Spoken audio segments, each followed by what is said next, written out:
cone to it and shoot for the sky.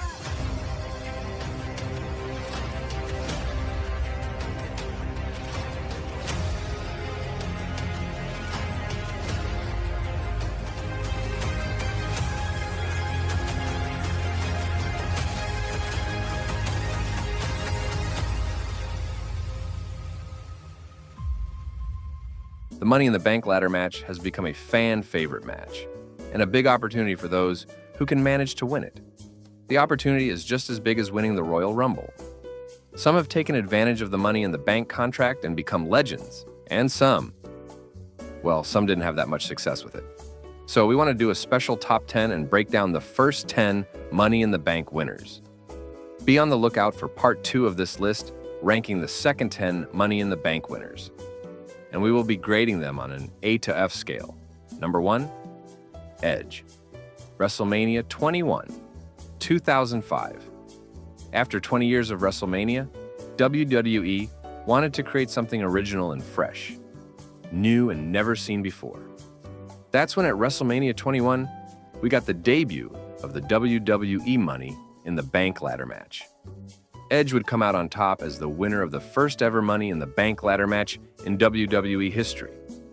The match also consisted of Kane, Christian, Shelton Benjamin, Chris Benoit, and Chris Jericho.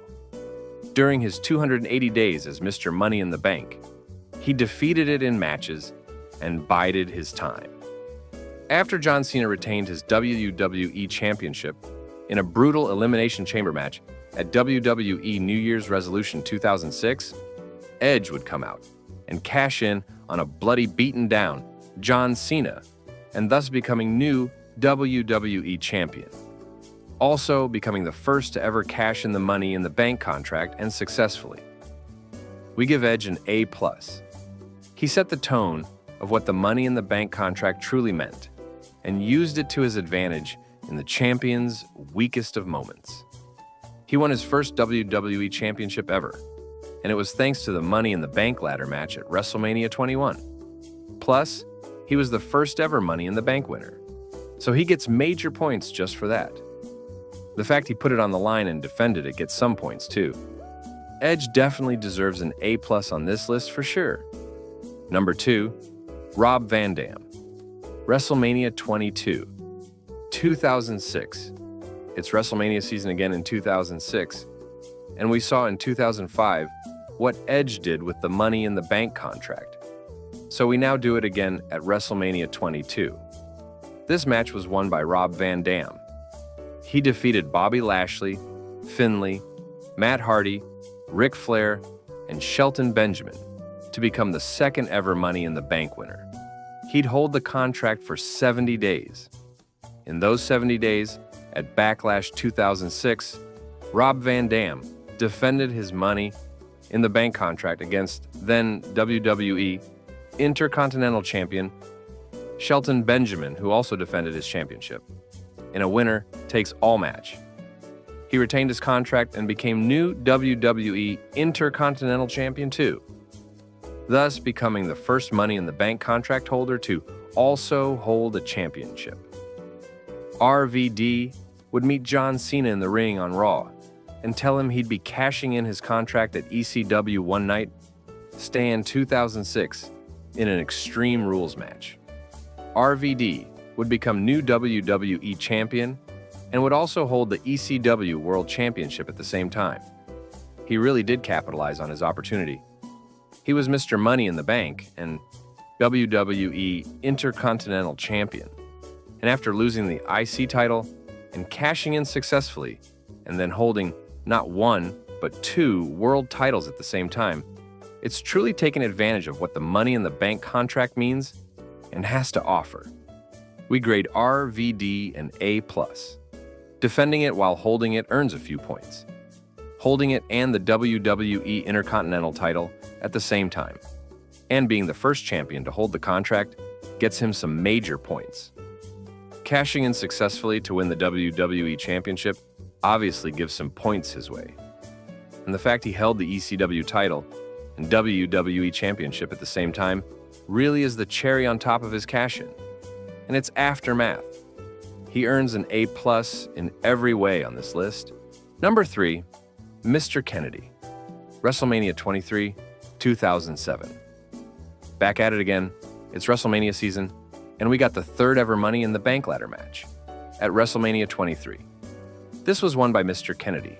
He defeated CM Punk, Edge, Finlay, the Hardy Boys, Randy Orton, and Booker T in the Money in the Bank ladder match, and became the third Money in the Bank winner. He held it for 36 days. Within them 36 days as contract holder, he did defend it, and unfortunately for Kennedy, it was over, and he lost his once-in-a-lifetime opportunity just like that. He'd lose it to Edge on an episode of Monday Night Raw. Edge would take the contract and cash in successfully, and on Mr. Kennedy's expense too. So to grade his short 36 days as Mr. Money in the Bank, we have to give him an F. Sure, he gets some points for winning it at WrestleMania 23, but the fact he never did anything with the opportunity and lost it to Edge in a match on Raw really knocks him big time. He lost this once-in-a-lifetime opportunity and should have been smarter about it. He didn't have to defend it. That was his call. He agreed to it, and unfortunately, it backfired and he lost it. And Edge took advantage of what was Kennedy's hard work. Kennedy gets an F here on this list. Number 4, CM Punk. WrestleMania 24 in 2008 and WrestleMania 25 in 2009. So CM Punk is the next in line, and he does it 2 years in a row. He won the Money in the Bank match at WrestleMania 24 in 2008 and at WrestleMania 25 in 2009 the next year. Both times, too, he cashed in successfully to become new WWE World Heavyweight Champion. As a winner as a whole, we grade him an A+.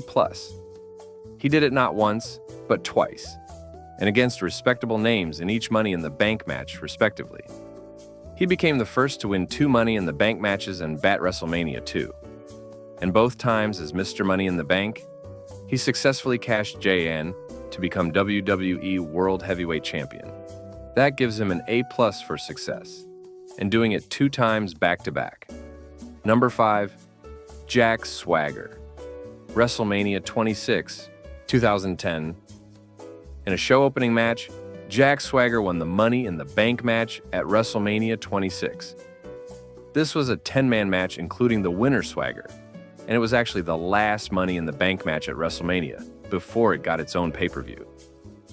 Swagger cashed in 5 days later on Friday Night SmackDown on WWE World Heavyweight Champion Chris Jericho, and successfully became new WWE World Heavyweight Champion himself. This would also give him the shortest record of days holding the contract. We give him as a grade a B-.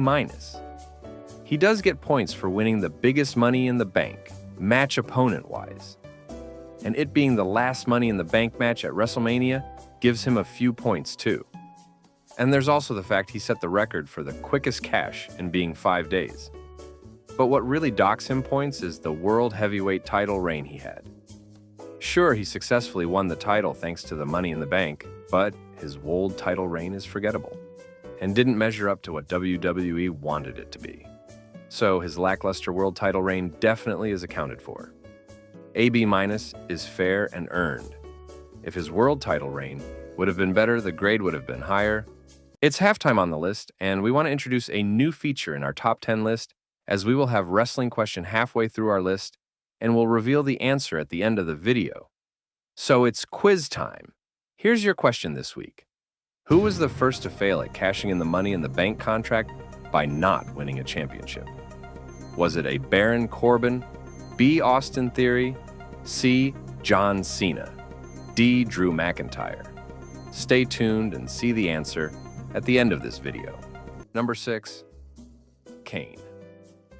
WWE Money in the Bank 2010. This was the first ever WWE Money in the Bank pay-per-view, and there was 2 contract matches, one for Raw and one for SmackDown. This so marks the first and only time 3 Money in the Bank matches took time in the same year. Kane would win the SmackDown Money in the Bank match, meaning he could cash in on the World Heavyweight Championship. This was an 8-man ladder match including the winner Kane. He becomes the first ever Money in the Bank winner on the first ever Money in the Bank pay-per-view. He also sets the record for the shortest time as Mr. Money in the Bank, as he only held it for 49 minutes, before cashing in on World Heavyweight Champion Rey Mysterio later that night. We grade Kane AB. He was the first Money in the Bank pay-per-view ladder match winner, and that gives him some points. And he also won the first SmackDown branded Money in the Bank contract and match, so that's some points too. The fact he cashed in less than an hour later and broke the record for shortest time as contract holder gives him the most points when grading him. His title reign did see him feud with Undertaker and others, so it wasn't terrible. That gives him some points. Overall, Kane gets a B, and that's earned fair and square on this list. Number 7, The Miz.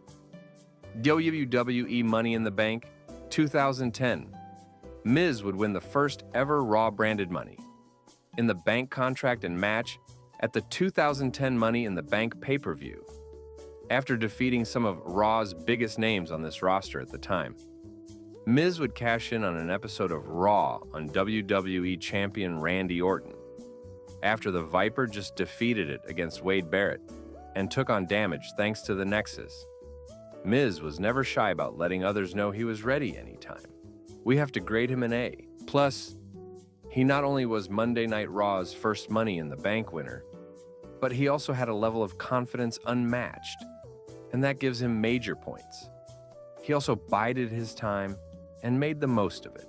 You also have to consider the fact he was WWE United States Champion while holding the Money in the Bank contract as well. And that earned some points too. After winning the WWE Championship, he defended it against some big names too and some big main event matches, and even defeated John Cena in the main event at WrestleMania 27.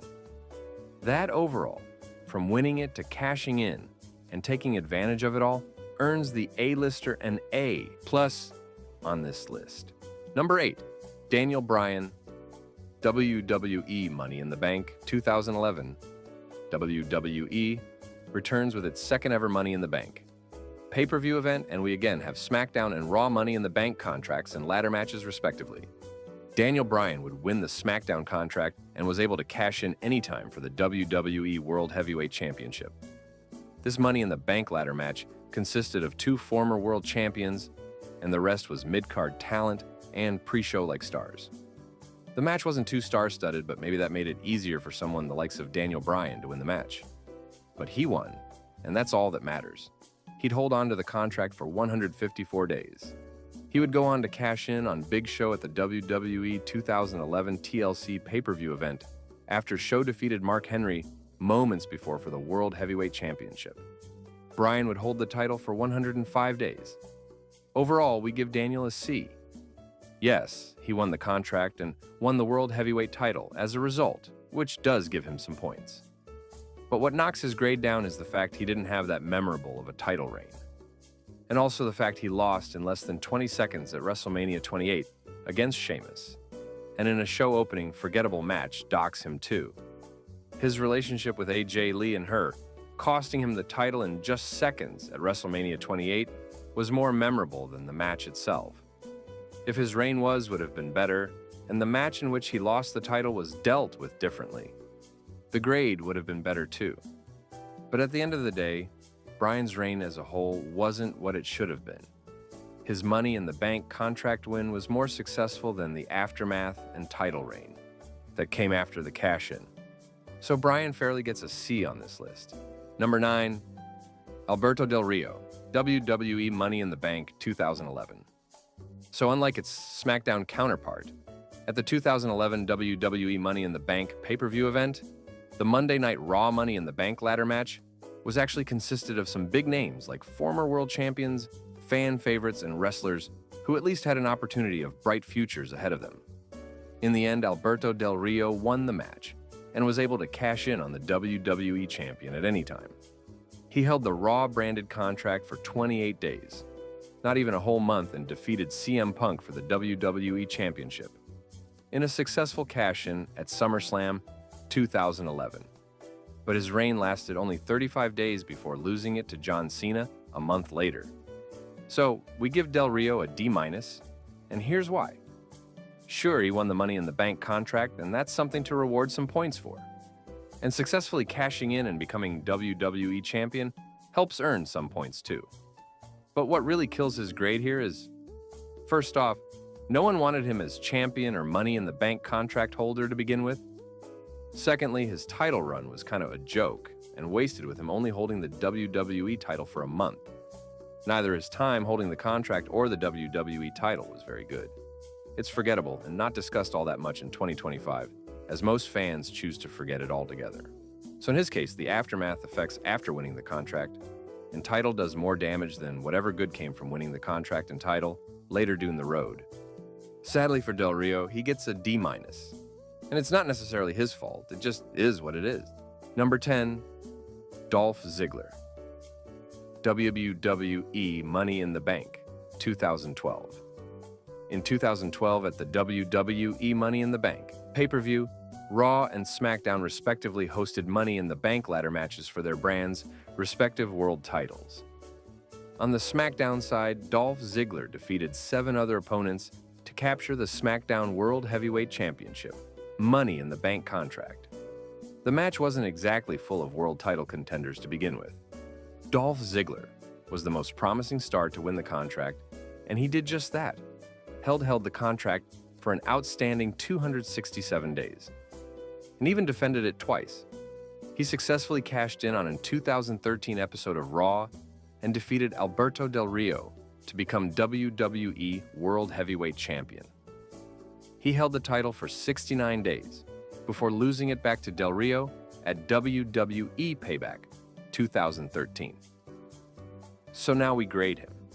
We give Ziggler a B-. Winning the contract earns him some points.